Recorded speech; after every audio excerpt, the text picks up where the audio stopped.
I'd like to call this Meriden City Council meeting to order. Council Clerk, please call the roll. Catherine Batista. Here. Daniel Bernay. Here. Joseph Carabetta. Here. Michael Cardona. Here. Miguel Castro. Here. Brian Daniels. Here. Bruce Fontanella. Here. LaRue Graham. Here. Sonia Jelks. Here. David Lowell. Here. Walter Shammick. Here. Bob Williams. 11 present, Your Honor. 11 constitutes a quorum. Please rise for the Pledge of Allegiance. Mr. Deputy Mayor. To the flag of the United States of America and to the republic for which it stands, one nation, under God, indivisible, with liberty and justice for all. Please remain standing for our invocation, which will be led by our Deputy Minority Leader, Councilor Shammick. Dear Lord, Heavenly Father, please bless and guide our City Council this evening in their deliberations for the betterment of our city and all of our residents. And also, Lord, please bless and protect all of the armed forces who are keeping us safe, and also bless all our first responders. Thank them and bless them all. And God bless our President. Amen. Amen.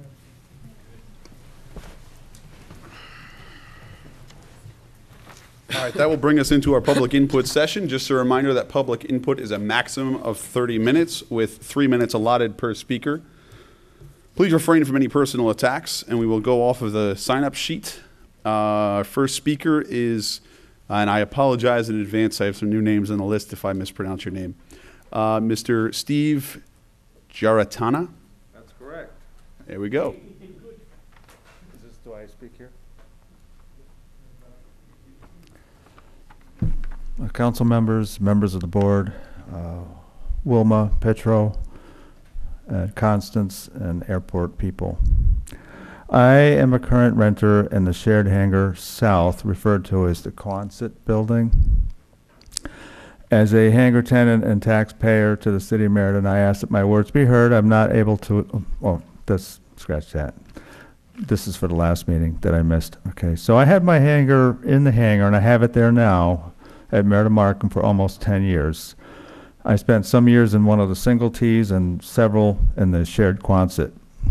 So at a tenant rate that I'm paying of $220 a month, my payments amount to $2,600 per year. And over a 10-year period, I contribute $26,000 to the city of Meriden. So I'm one renter, and that's a contribution of one airplane and a shared hangar where there's actually 4 other planes. So there's a total of 5 aircraft in that hangar, each of us contributing $26,000 per 10-year period. So that comes out to $130,000 over a 10-year period for the 5 renters in the hangar. So my message tonight is that's not bad for a metal building there's no interior, there's no heat or air conditioning, only basic electricity for light bulbs and some convenience outlets. So I ask you board members to consider the fact that the hangars are always in demand and therefore a solid investment over the long term. In other words, no hangar has been empty for many, many years. There's always a demand. So it's not a question of, well, maybe it won't be filled up. The existing Quonset hangar is 75 years old. The roof, Constance has told me that you can't even walk on it. It's starting to cave in. So the maintenance cost over the 75-year period that it's been there is basically very little. The tenants do pitch in, including myself, Ed Schuler, who's here tonight, and Mark, who has also. So there's about at least 3 of us who pitch in if there's minor repairs needed. But basically, it's a metal shell. So estimating the Quonset hangar footprint, and this here again, this is just estimates. It looks like about 5,000 feet. So if we, being the city of Meriden, desire to pay off the new Quonset building, that is, rebuild it in a short period of time, say 10 or 15 years, we can easily pay it off because we already know the income over a 10-year span is $130,000. And if you figure a 15-year span, it is almost $200,000. So this is the income, clear and free, coming into the city for 5 renters over a 10 or 15-year period. Thank you, sir. Okay. Your time Thank is you up. very I much. appreciate it, though. Thank you. Next speaker is Mr. Ed Schuler. Hello, and thank you for taking time to hear us. Steve just gave all the financials, so I'm not going to go through that again with you. I'd just like to say that I've been a tenant in that hangar for 17 years now. Prior to that, I was 17 years out on a tie-down on the south end as well as the north end. So I've actually paid taxes to both Meriden and Wallingford, depending on where you park your airplane outdoors. But nonetheless, as Steve pointed out, the hangar will always have tenants in there. I plan to be there as long as I can fly, but I'm sure the day that I don't want to be there anymore, you'll easily rent the space. So I would prefer that the building could stay forever, but it is getting pretty old. So I would hope that you'd consider putting it in the budget to build a new hangar. I don't think that it'll be a bad return on your investment. And once again, I don't think it'll ever be vacant. It's very low maintenance. And really, that's about all I have to say. And thank you for your time. Thank you. Next is Fran Uliano. Good evening. My name is Fran Uliano. I've been a tenant at the airport now since 1981. I do not hang on my airplane, but I know quite a bit about the south hangar, and I just thought I'd come and tell you a little bit about what happens there. Right now we have a waiting list of probably somewhere around 60 people that want to rent a hangar, and right about now is a good time to be building a new hangar. If you tear this one here down and don't even replace it, you're going to lose all that income. And what we really need is more hangars and more tenants to help pay for what's happening there at the airport. As it is right now, in the past few years, we've even tried getting more money for the airport just by having our fly-ins, which takes a lot of time and a lot of effort to get that done. And hopefully we can do something about getting these new hangars, because we really need more airplanes there to help support the rest of us. Thank you. Thank you. Next is Mr. Bob Hetrick. Good evening, Mr. Mayor, City Manager, Council people. For those of you who don't know me, I'm Bob Hetrick. I'm a retired police detective lieutenant from Meriden. At this time, more importantly, I'm on the commission for Meriden Markham, and I am a professional pilot. And what I just want to do is just reiterate some of the things that my fellow aviation people have already done, but give you a little bit more of an overall picture of the state of Connecticut and how it stands. Right now, the Meriden Airport is a diamond in the rough. The reason being is we're centrally located. Most of your smaller airports like ourselves are going more corporate, so the general aviation people who own planes have a very difficult time finding hangar space. Hangar space is very limited. We do have 65 people on the list right now for either purchase of hangars or lease of hangars. And there's no other area in the state that these folks can find hangars. That's how difficult it is. As you can see the numbers earlier, we are bringing in money to the city. Over the last 3 years, the airport has showed a profit, and we want to continue to do that with your help to improve the airport as well as bring in more profits for the city. And by doing that, we need to bring in more hangars. Therefore, the south hangar is important to us. If we were to remove the south hangar and not rebuild that, we're losing some monies there. But also in the future, we're not going to be gaining any of that. So it is very important to keep that hangar space available. We do have a lot of people who are looking forward to it, and I would suggest and ask that the City Council see if there are options in order to put up a new hangar. Thank you. Thank you. Next is Constance Castillo.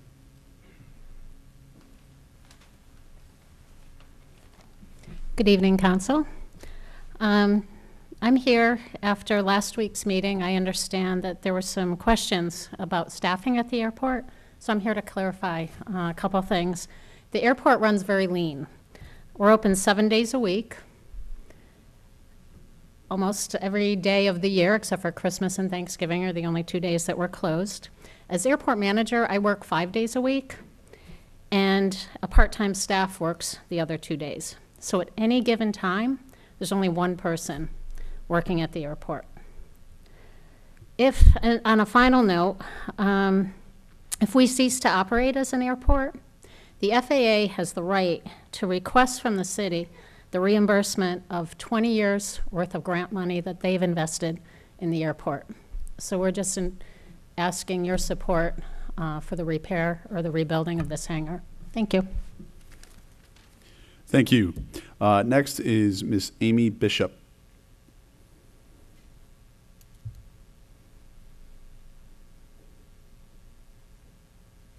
Hello, my name is Amy Bishop. This is Quinn Erica Bishop. I am a teacher at Maloney High School. I teach history to 9th graders, so it's a lot easier talking to them than all of you, for 11 years. And recently we had Quinn. Quinn is 1 year old. So I'm now speaking to you as a parent about the underfunding of the education budget and the potential layoffs. As a parent, in a couple years, we have to make a decision on where to send Quinn to school. And often, as a new parent, I'm asked, when are you moving out of Meriden? And I ask, sadly, why? And they indicate because of the overcrowding of our schools. If we have more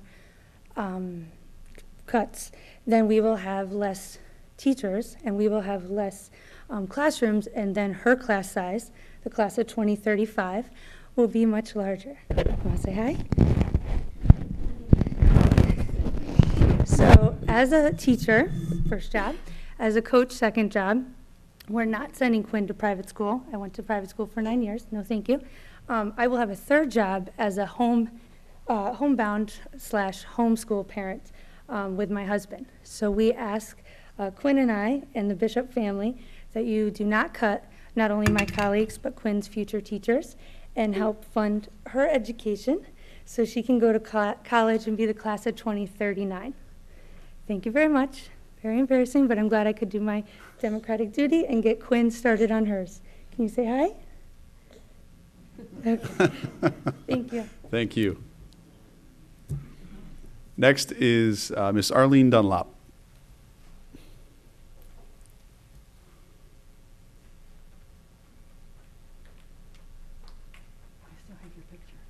Yes, ma'am. Everybody knows. It's kind of light here tonight. Not a lot of people asking for money, but I want to tell a story about money in the past. We had a superintendent of schools who wanted to save the space for someone who was working farther north from here. And somehow I think she got an increase in pay, and she also was promised something. That superintendent came down when the term was over and took over in Meriden. Now, what she got, I understand, was health insurance for herself and her family, and they now have moved down south and we're paying for that. If someone would like to check it out, I think that would be a good idea. The person who is now the superintendent is the person who the space was saved for. My friend thinks that there are 100 people working in that building. I don't know how they can be there. It's not that big. But what can they be doing if there are 100 people working there? Anybody got any ideas? Does anybody know that I'm talking about saving money?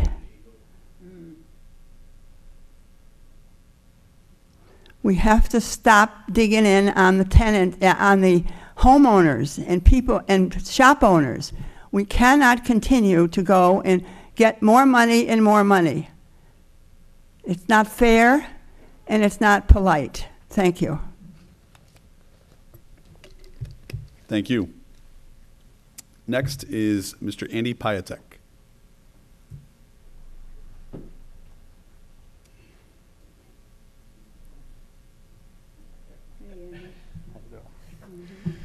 Well, we had a heck of a rainstorm today. Only lasted maybe half a day. Heavy. That's how I remember some of the two-day ones would have in the late 80s and early 90s. And guess what? We had plenty of reserve left downtown in the hub where it's hollowed out there. Okay, all you had to do was go past it. Hanover Street was flooded, closed off. Summer Street was flooded, closed off. There are a number of other places. I went down and drove around right where the water, where it comes out under the towers on Hanover Street and along there. It was filled to the brim.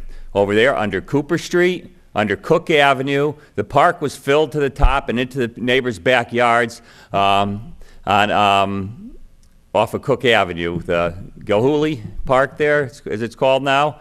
And under Columbus Avenue, there was no problem with water, but it was never flooded under Columbus Avenue over there. So, and I went down, right at the height of the storm. I was at the hub down there, the Meriden hub down there, and that $3 million bridge that Bob Bass said was so that when they have a flood over there, that the people can get from Pratt Street to State Street, I guess to take the train. I didn't see one person on that bridge today, not one during that storm.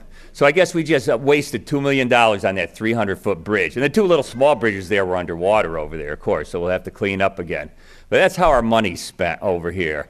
You know, and I told you, I've said it more than once, I don't know if anybody remembers, of why that wasn't engineered properly down there. Does anybody remember? Yeah. And it would have been easy to do. And actually, if they've cleaned out underneath Church and Morris, you only made it worse. Now, they had flooding down in Yalesville today. How much of that water that we're pushing down there when we open everything up is contributing to that? And I mentioned this before. What happens if they come and sue us? It might be hard to prove because you got water coming from different areas. But if you've increased the flow rate down there and you haven't done something about it, and it was an easy fix. You know, it's not like the good old days in Meriden, where if you needed a job working for the city, and if you didn't have the right political connections, the right bloodlines, if you're an attractive young woman, you could go up to Jacoby's up there, hang out in the bar, and wait for the right person in power to come in there.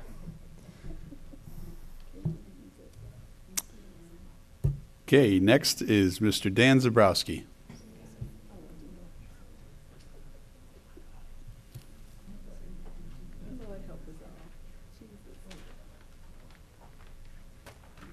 Dan Zabrowski.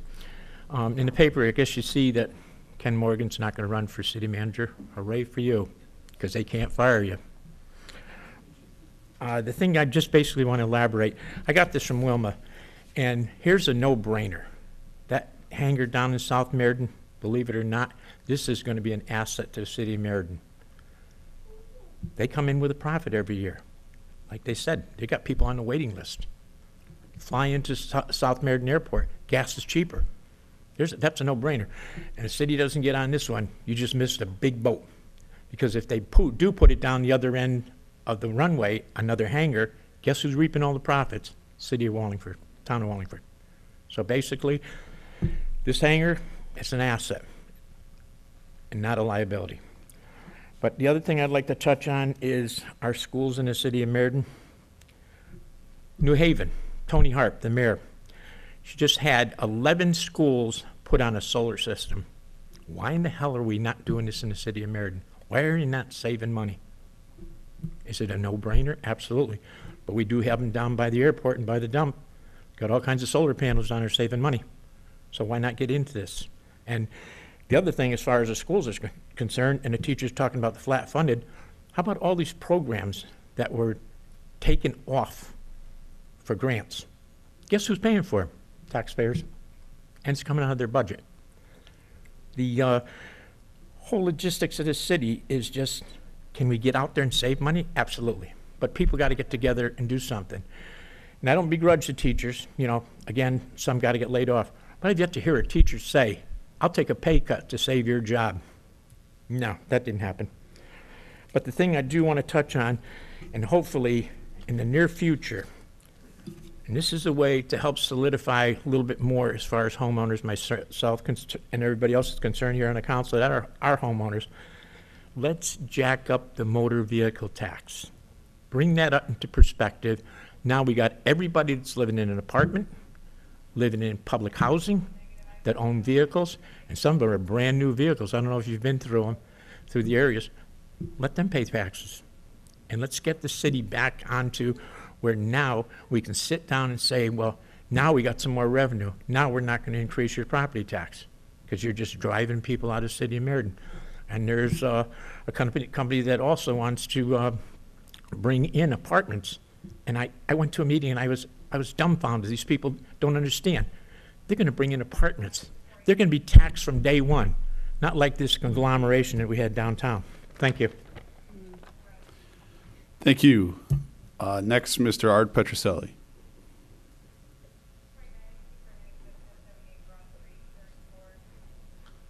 You know, people come up here with excellent ideas and you people just ignore them.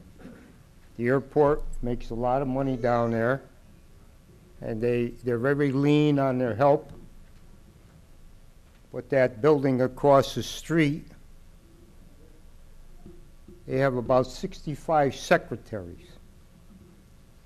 They got 1,135 employees in the educational system in Meriden. 1,135 according to the book I received from somebody a few years ago. I'm sure you don't have to cut any teachers' positions. You could eliminate a lot of this help. It is basically not doing much of anything but collecting a big fat paycheck.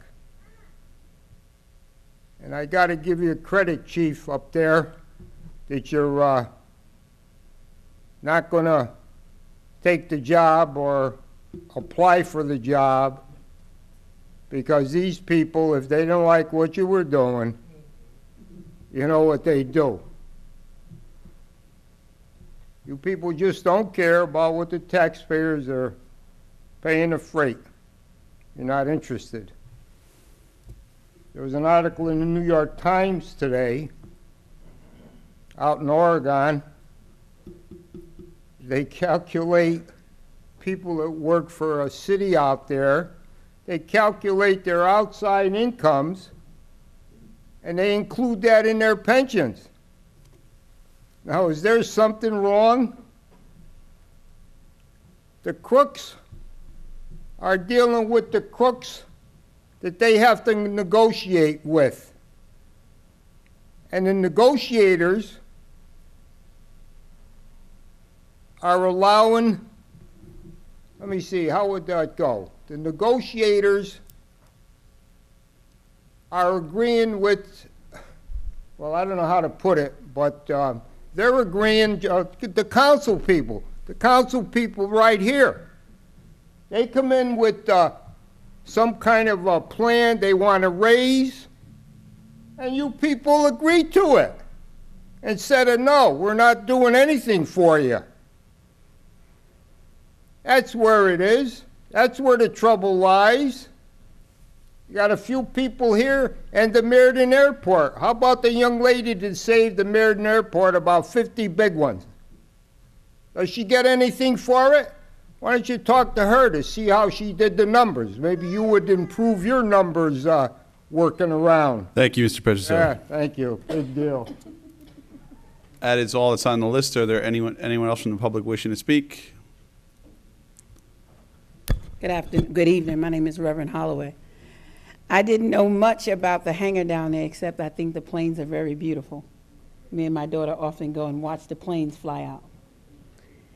And as of listening, I kind of agree that if you can make money, why not make the money?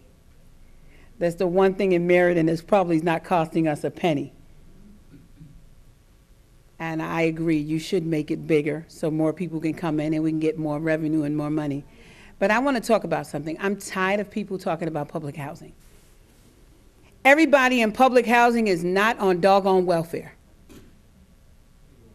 And I want to get that straight. Those people pay taxes just like everybody else.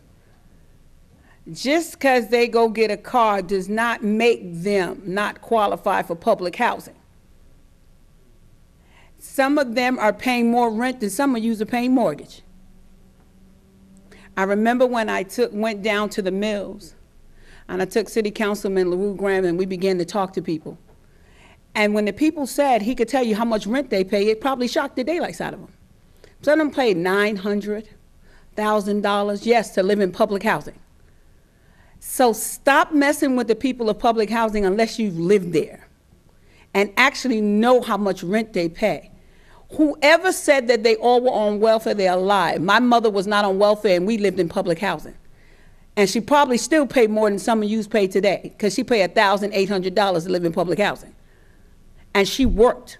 A lot of them people are your aides. A lot of them people are your LPNs. A lot of them people are your teachers' aides. A lot of them are the home attendants that take care of your parents or someone that needs help. So stop talking about them people. It's annoying. Go down there and get factors, see what's really going on with them. I'm still appalled at what's going on at Yale Acres. Yale Acres still look like a third world country. And those people pay rent, and half of them are not on welfare. They are roach infested. Those kids got asthma. They can't breathe. It looks horrible. If anybody been down to the Johnson, I'm not saying, I may not be saying it right, Johnson Farms on the other side? That looks horrible also. Those are public housing. I know what I'm talking about because I give parties down there for kids. So it just bothers me that everybody gets up and talk about public housing, but those are working people. All of them are not on public assistance, and some of them are vets. So it's just beginning to bother me. What kind of city do we have that we pick on the people that those are the ones that go to the mall and buy all the stuff that they can't afford, that pay them taxes? So leave them people alone. Thank you, Reverend Holloway. Anyone else from the public wishing to speak? Anyone else from the public wishing to speak? Hearing none, I will close public input. That brings us to the next item on the agenda, which is the city manager's report, and I yield the floor to Acting City Manager, Mr. Ken Morgan. Thank you, Mr. Mayor. I have two quick things to just report in on. We've had some pretty productive meetings with the developers of One King Place and of 116 Cook. There is progress being made on that. We did come up with some issues that we need to refine a little bit better so that we can make some more informed decisions. They're going to come back with those on the One King Place property. We looked at 116 Cook this afternoon. The concept looks really good, and progress is being made. And again, we're going to start working on agreements with those two to see where we go with those. So we're making a little progress in our development downtown. We had a pretty good article I got from Kenneth Bronson Architects on the, I think it was the Crown Street property. It's a pretty good little article on how they're developing that. So it's working. It's a work in progress, and it'll continue for quite a while. Thank you. All right, thank you very, very much. Next is the setting of the consent calendar. Are there changes, Mr. Majority Leader? No, sir, Your Honor. No changes. So do I have a motion? Motion to adopt. A second. Motion made and seconded. All those in favor? Aye. Aye. Opposed? So moved. Next is the approval of minutes from April 2nd, 2018. Do I have a motion? Yes, Your Honor. Motion to approve. Second. Motion made and seconded. Any discussion? Any discussion? Hearing none. All those in favor? Aye. Opposed? So moved. Next item, Council Clerk. Item 13, your Public Works and Parks and Recreation Committee, to whom is referred a resolution concerning revision to Chapter 25-25 of the Meriden City Code, sources of revenue, to remove the reference to the Watershed Forestry Management Program as a source of revenue for the Tree Replacement Preservation Fund. Report they've attended to the matter and recommend adoption. Council Batista. Motion to approve, Your Honor. Motion made and seconded. Discussion, Council Batista. Thank you, Your Honor. At the March 20th Public Utilities Commission meeting, they voted unanimously to remove language regarding the Watershed Forestry Management Program as a source of revenue for the Tree Replacement and Preservation Fund, feeling that those funds, or knowing that those funds are more appropriately allocated within the Public Utilities Enterprise Fund. The motion in our committee was approved and passed, and I urge adoption. Thank you. Further discussion? Further discussion? Hearing none. All those in favor? Aye. Opposed? So moved. Next item, Council Clerk. Item 14, your Public Works and Parks and Recreation Committee, to whom is referred a resolution concerning rates for the Meriden Water Pollution Control Facility, pump stations, and sanitary sewer collection system. Report they have attended to the matter and recommend adoption. Counsel Batista. Motion to approve, Your Honor. Motion made and seconded. Discussion. Counsel Batista. Thank you, Your Honor. A few details on this issue. First of all, this is an increase, and it should come as no surprise because council did vote on this already in the past. We're in the second year of a third-year increase. We decided to spread it out. That was a council decision some time ago. So this is the second year that we're looking at right now. And this specific one recurs to sewer income, which is an enterprise zone. The increases, well, let me explain a little bit. Upgrading, well, the Water Pollution Control Division has received its discharge permit from the State of Connecticut Department of Energy and Environmental Protection, which is reviewed and approved by US EPA, requiring reduction of phosphorus levels discharged into the Quinnipiac River. Upgrading the water pollution control facilities, of which we are mandated to do, and like I said, this is our second year of this. We will require an extensive upgrade amounting to approximately $47,243,000.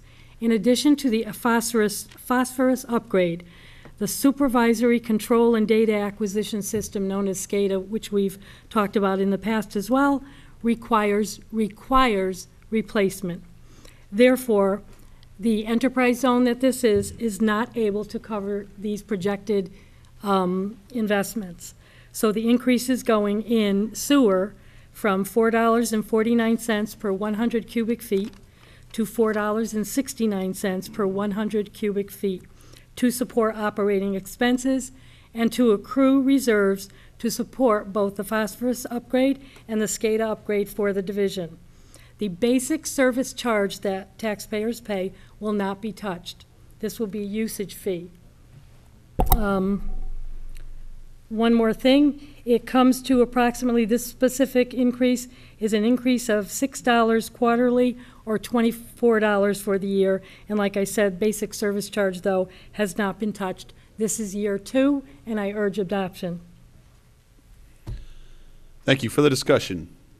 Mr. Minority Leader, if I could just interrupt and ask members of the audience to please maintain decorum and keep their conversations to a minimum, or you can obviously step outside the door. Thank you very much, Mr. Minority Leader. Yes, I voted against this in committee. I mean, I do this pretty much on an annual basis. I always have issues with the water and sewer. I really don't think we scrutinize that department enough. They don't really come back with anything less. It's basically, it's annually, they say it, we believe it. SCADA system, always had an issue with that. I think we double paid, I believe. There was an issue where we had our new guy on, Russ Ford said he would have been able to get it at a better price, but he just started that month. There's a lot of things with this, and 5% annually. No, I didn't vote for it or agree to the incremental increases. So just continually, I will vote against this. Thank you. Thank you. Further discussion. Councilor Batista. Yes, Your Honor. I just want to make it clear to the public as well that this is something that had already passed. So although I would love to be able to say no as well, it's something we already passed. So we're looking at this year to year, and the requirements are coming from the state and federal level, not from us. Thank you, Your Honor. Thank you. Further discussion. Further discussion. Hearing none. Those in favor? Aye. Opposed? 2 nay. Motion passes. Next item, Councilor Clerk. Item 15, your Public Works and Parks and Recreation Committee, to whom is referred a resolution concerning transfer of funds in the amount of $25,000 from the Water Division's net assets to the Water Division's capital account ending in 501 for service associated with the Connecticut Deep Discharge Permitting. Report they have attended to the matter and recommend adoption. Councilor Batista. Motion to approve, Your Honor. Motion made and seconded. Discussion. Councilor Batista. Yes, Your Honor. This specific transfer of money, it's a transfer of money, so, just lost my earring. So there's no fiscal impact on this. The Meriden Water Division was not aware of a requirement during budget preparation to transfer the money and to apply for discharge permits for our facilities. So that's what this is, a transfer of funds in the amount of, thank you, $25,000 from the Water Division's net assets to the Water Division's capital account. And I urge adoption, Your Honor. Thank you. Further discussion? Further discussion? Hearing none. All those in favor? Opposed? So moved. Next item, Council Clerk. Item 16, your Public Works and Parks and Recreation Committee to must refer to resolution concerning water usage charge. Report they have attended to the matter and recommend adoption. Council Batista. Thank you, Your Honor. Motion to approve? Motion made and seconded. Discussion. Council Batista. Thank you, Your Honor. This specific resolution has to do with the Water Division and the increase in the Water Division usage. Again, this is something we already voted on in the past. It has been passed. The quarterly basic service charge for our residents will not be touched. This would be an increase of the water usage of $1.80 quarterly in order to cover our costs. And reminding again the public and council that water and sewer is an enterprise zone. That means that any money that we make in our enterprise zone goes back into that enterprise zone to support it, to pay for staff, to pay for things like this.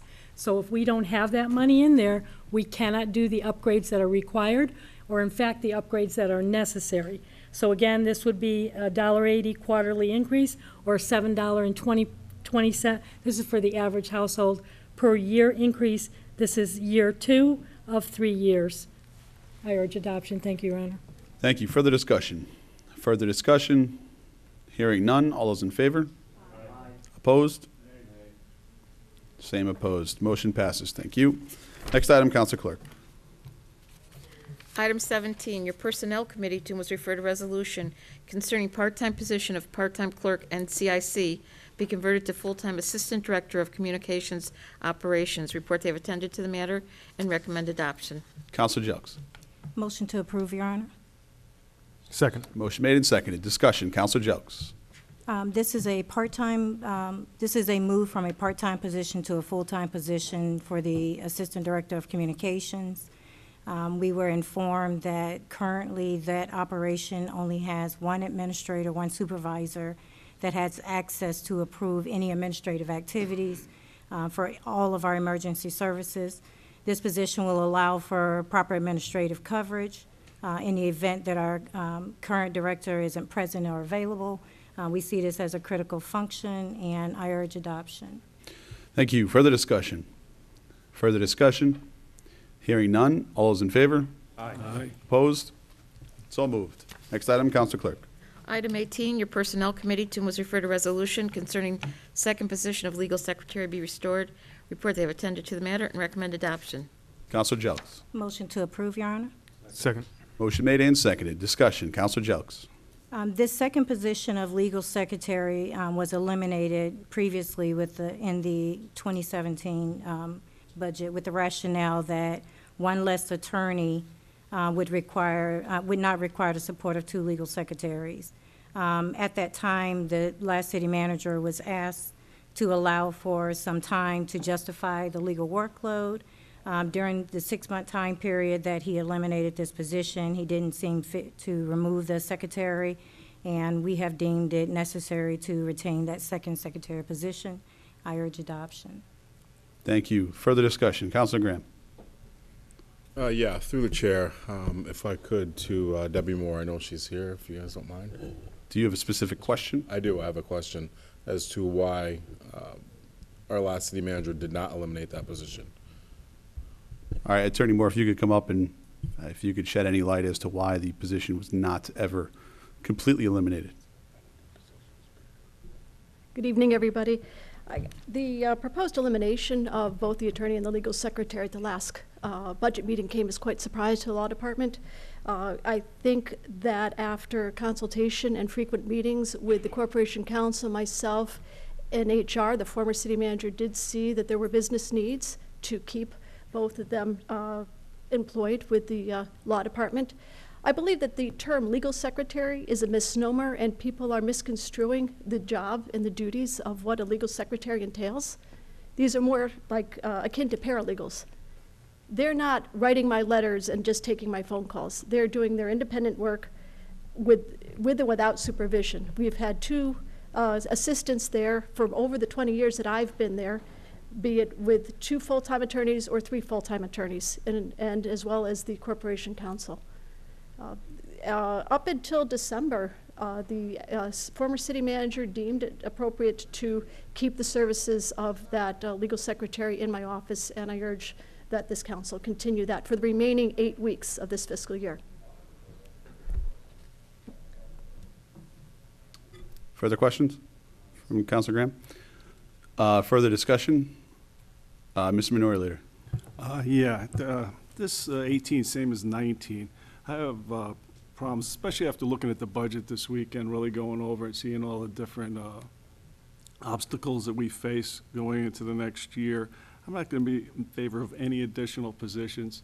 This is clearly just an additional position. I don't know how they funded it last year, which is kind of an oddity, that would just be born within a budget somewhere and shifted around.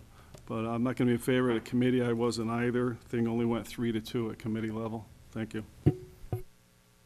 Thank you. Further discussion? Attorney Moore? I want to point out to the council that the previous city manager indicated to this council that he added money into the law department budget for outside attorneys for assessment appeal purposes. He was advised again and again by my office that the assessment appeals were handled in-house. Despite that, he added some money into the legal line, so there is money there to cover the services of the legal secretary. In addition, our department has taken over a bunch of safety and risk responsibilities, and that includes processing claims. I asked Renata to cover some of the claims that she did, and we took in over 300 claims last year. That's not requiring the services of an attorney, that's requiring the services of an administrative assistant. The claims get logged, they get processed, they get scanned, they get handed over to the insurance companies. They have to be followed. You have an additional over 100 claims for mailboxes. Those are your constituents seeking to be reimbursed for mailbox damage. All those claims come to the office, they get logged, they get processed, they get analyzed, they get investigated, offers go out, the paperwork has to be followed, checks get cut, reimbursement is made to your constituents.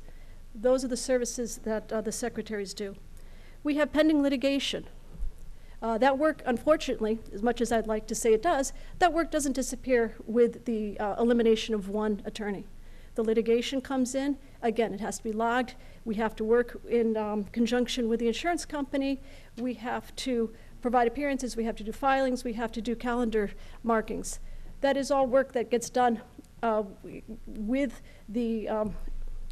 three attorneys, 2 attorneys, and with the corporation counsel. The work doesn't go away, unfortunately, just because one position got eliminated. I'm happy to discuss the work that the law department performs. I haven't heard from any members of the council from this past week after the proposal was in, and I would hope certainly that any council that has any questions about the workload and the responsibilities of my department would have contacted me prior to this meeting. Thank you.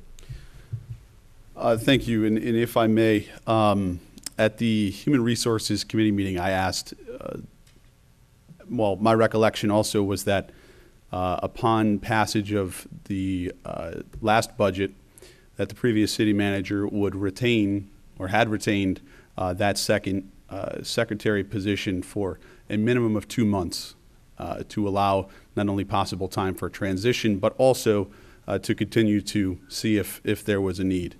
I then asked if after that 2-month time period from, say, August until the end of the year, December, if both of those positions were filled and both of those staff members were working on a daily basis, and I was told yes. In doing a little more research, it was clear and evident that one of the positions had actually been vacant. Vacant's the wrong term, but the person had not been in the office for approximately 4.5 weeks. So I'm just wondering, over that course of time, what type of adverse effect it had on the workload in the legal department, and how you or the legal department was able to move ahead without that second staff member present in the office. I'm not sure I understand your question. I'm not sure I understand. Microphone. Sorry. I'm not sure where you're getting the basis of your information. that you had 2 employees, I have 2 employees. right, one of which was out for 4.5 weeks. I don't believe that's accurate. All right, well, I got the information from our HR director. So over that And span of time. And the HR director had indicated at all the meetings that we had with the city manager that this position was necessary and appropriate to continue. Okay, but I'm telling you what I was informed of. That's fine. And I'm asking how the department was able to go ahead and move forward with all the work that you've taken on with the loss of that person for approximately 4.5 weeks throughout that time. People go out for various reasons, Mr. Mayor. People go on vacations, people have sick leave, people have other things that they do and they leave the office. The work either piles up or it gets continued when they come back. But a difference between 4.5 weeks and the permanent elimination of a position, which the HR director also indicated at the Human Resources meeting that never went through and it was never processed. This is just an administrative thing that we're trying to set the record correct. So was there in fact a backlog of work? The other secretary worked through her lunch, stayed for extra time. We try to keep the office open because we do get inquiries from the members of the public. A lot of different departments send inquiries to our office that they don't know what to do with elsewise. So you are recognizing that there was in fact someone out for 4.5 weeks? Absolutely not. I would have to check the records. I don't understand where that's coming from, but we also, but it was up until December, Mr. Mayor, that that the former city manager indicated that there was a necessity to have 2 positions in that office. I don't even necessarily believe that to be true. However, You could request further information from the HR director because she was in attendance at all those and I'll meetings. continue to do that if this does either I not believe get she approved also tonight. testified, Thank you Mr. very much, Attorney Moore. Nonetheless, I think that if there are further questions from the council, I think I've gotten some of the answers I was looking for. But I continue to believe that this is not a necessary position at this time, especially when we're facing cuts and everything else in other areas of the budget, as we've had teachers here for the last 4 or 5 months explaining to them what it's going to mean when we cut positions on that side of the aisle. So they're not easy decisions, and they're not ones we like to make. But I will continue to, I guess, address counselors and their concerns. So I think Councilor Batista is a first-time counselor on this issue. So Councilor Batista. Thank you, Mr. Mayor. I would like, with all due respect, to have the city attorney continue her sentence and not be cut off. I'd like to hear what else she had to say. Well, again, that Thank goes you. through the chair. If you'd like to ask a direct question. I'm asking you. If you'd like to ask a direct question, you may. No, she did not finish her sentence. You I can wanna ask a hear her. question. Okay, I'll ask her a question through the chair. Could you please finish your statement? I don't believe that that's a question. I'm not sure I understood your statement. Could you please clarify? Thank you. As I was explaining to the mayor, that all the meetings that the law department had with the city manager regarding this position were with the HR director as well. The HR director testified at the personnel committee meeting that the elimination of the legal secretary never took place. And that was there, and the mayor was present at that meeting. Furthermore, she was there when the city manager indicated clearly and unequivocally that this position was to continue and was to keep continuing in its place, and that he hadn't yet made a decision about the elimination and decided that there were business needs for the position to be continued to be filled. Thank you, Your Honor. Thank you. If I could just ask for clarification, what meeting was I a part of? Oh, the most recent. Yes. Got it. Yes. Councilor Jelks. I just want to make sure that we clarify for our council members that the Personnel Committee is strictly evaluating positions based on the city skill set or talent that's needed to fulfill whatever job function we have. We are not have any purview over whether or not this is financially something that the city will take. If that financial consideration will go through the normal process through the Finance Committee, and they will make a determination if we can afford it. So I would prefer we not discuss finances in regards to these positions when we discuss these. So are you saying that this should be referred to finance? If approved, this will go to Finance. Okay.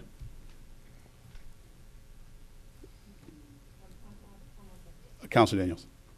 Yeah, just to follow up on Councilor Jelk's clarification. Right now, we have the acting city manager's proposed budget.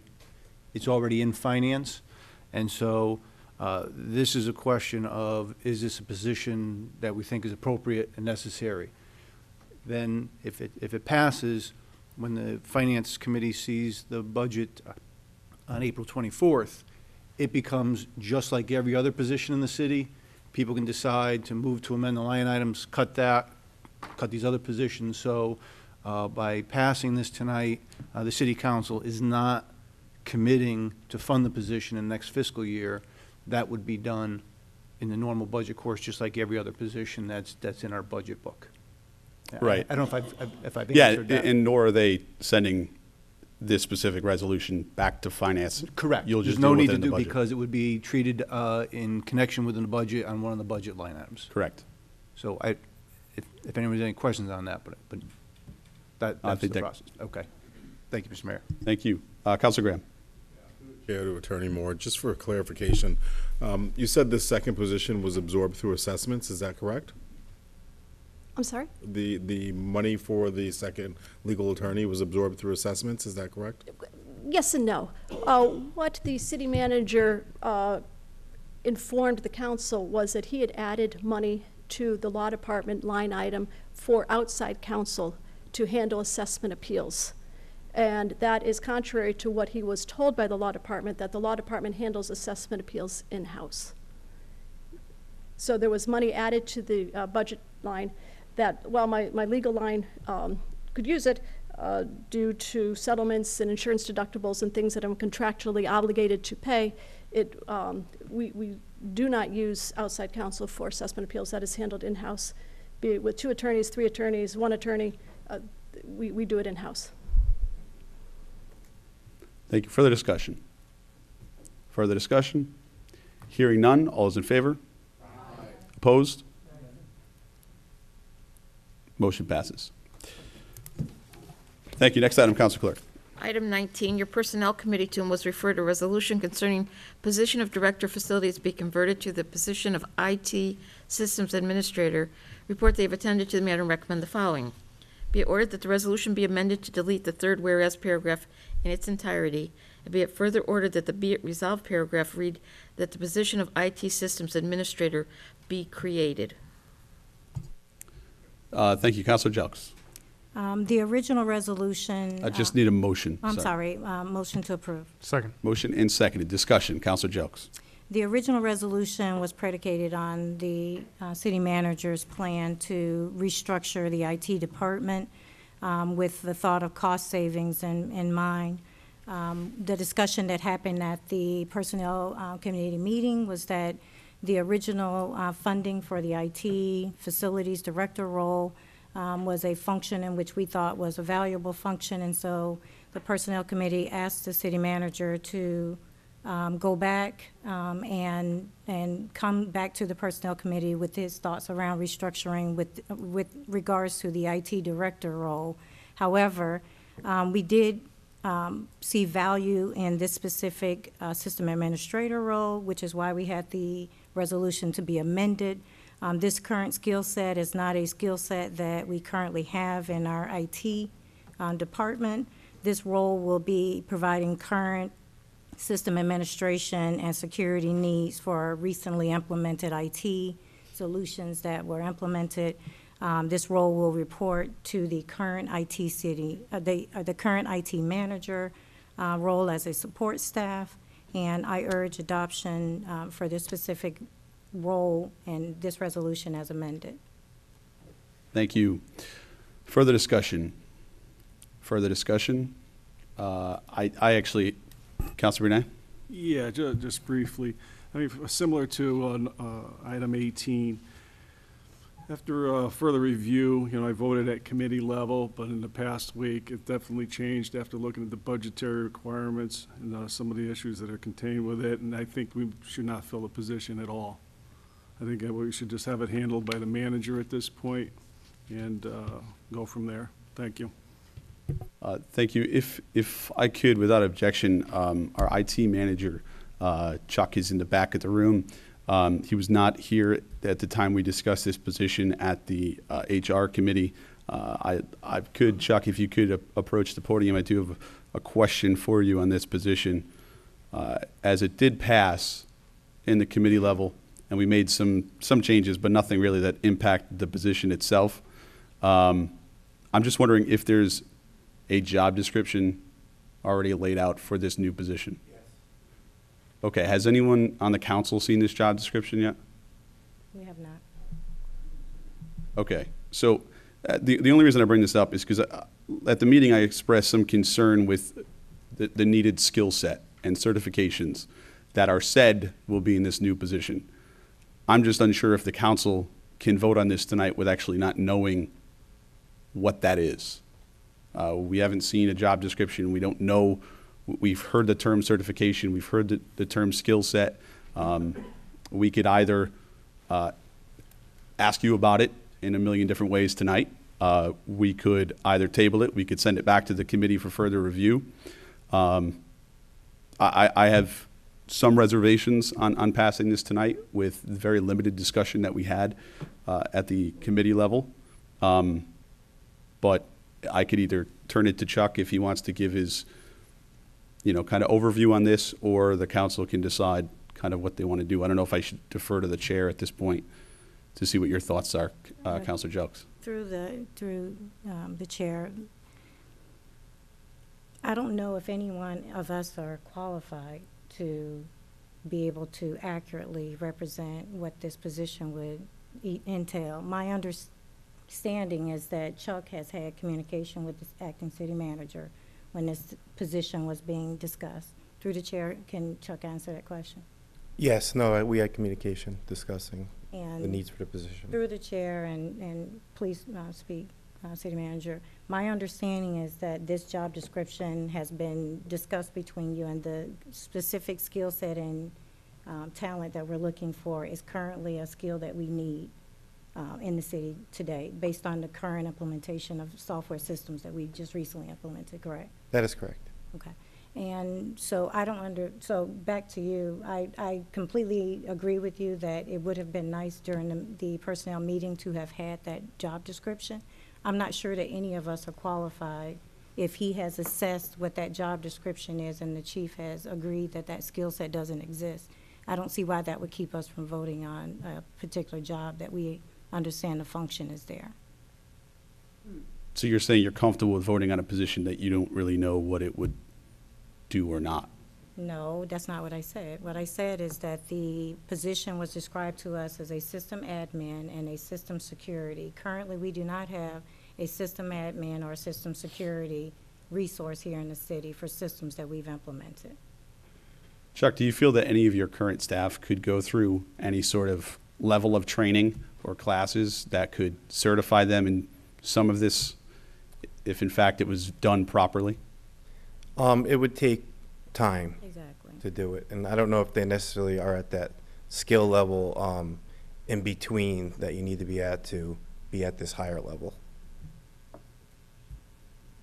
And I'm, by the way, through the chair, I'm an IT systems person, so I understood enough to know that if we currently don't have a skill for systems that we've implemented, and it's involving system security and administration to a city this size, we probably need to hire for it.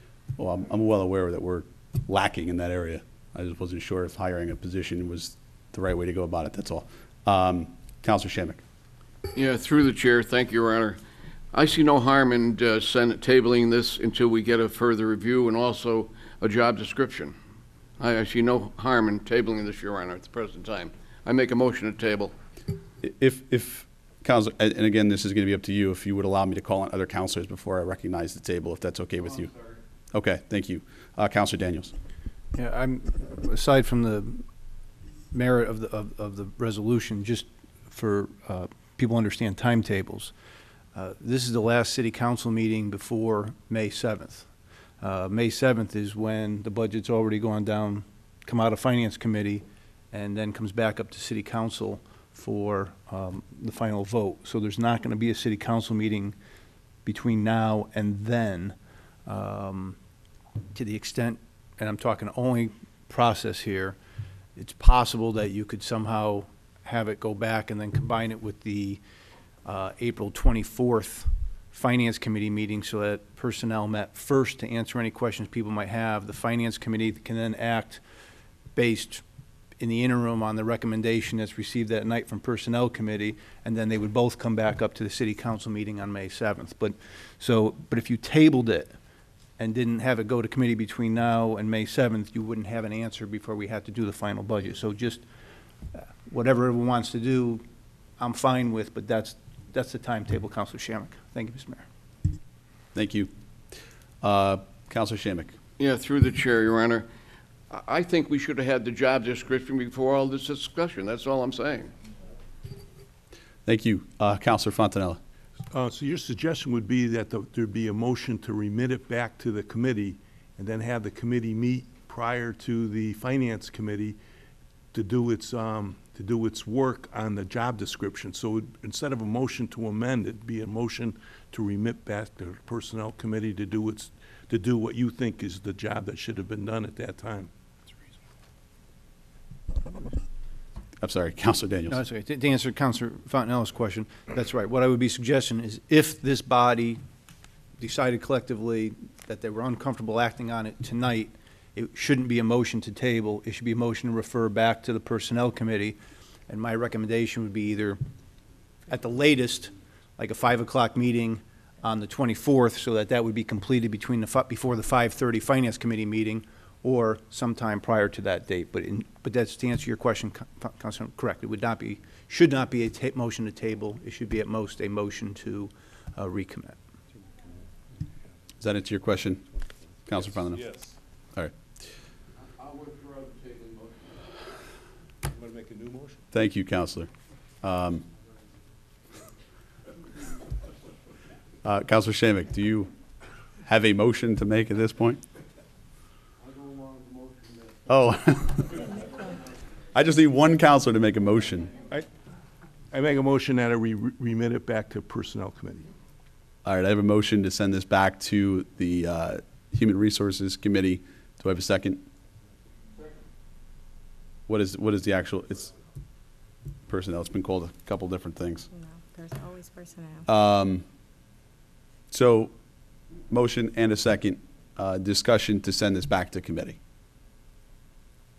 Can I just Councilor Jones. Can I just point out through the chair that we do not have a job description for the previously approved and voted on full-time clerk position that we just did for emergency services? For the administrator? Correct. That was, I think, vetted at great length, I think, in 2 different meetings. It's moving from part-time to full-time. We do not have a job description. But it's moving from part-time to full-time. And Duties are an assistant. and if I may, the department head was present to answer all of those questions that the committee had, and there were quite a few questions.